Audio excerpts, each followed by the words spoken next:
Hello, and welcome to the GRACE podcast series. My name is Denise Brock, and I am the Operations Director for the Global Resource for Advancing Cancer Education, or GRACE.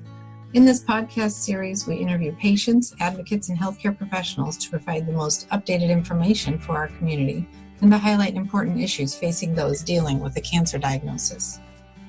We hope you find this information valuable. For questions or comments, please visit us at cancergrace.org.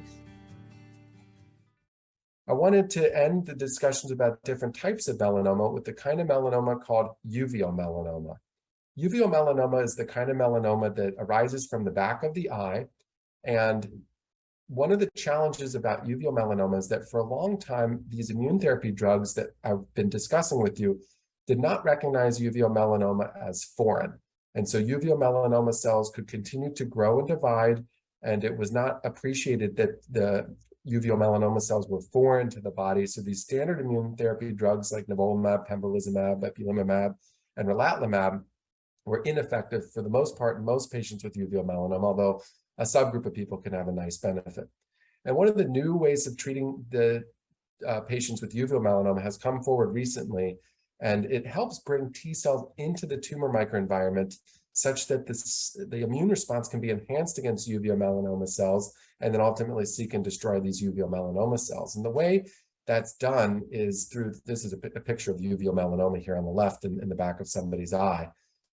But the way that that's done here is through a new drug that's gotten FDA approval called tebentafusp.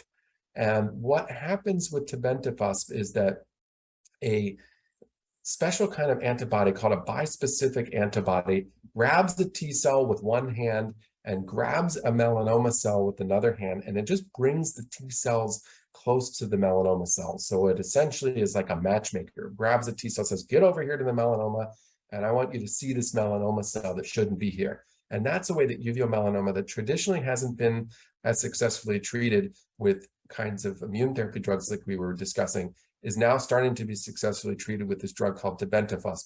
But only certain types of patients with uveal melanomas are candidates for that, and it depends on the HLA status of an individual patient's immune system. But it's very important if you have uveal melanoma that started in the back of the eye, as might be shown in this example picture on the left.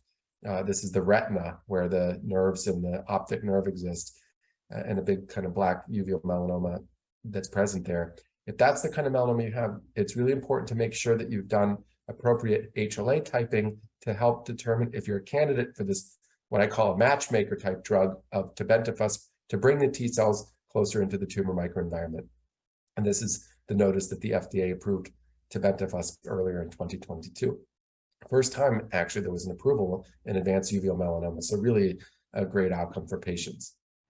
Thank you again for joining us. This podcast was made possible by the generosity of sponsorship from our friends at Lilly and Exelixis. Please like and follow us on Facebook and Twitter. Send us feedback, share your story, donate, and visit us for more information at cancergrace.org. Thank you for listening.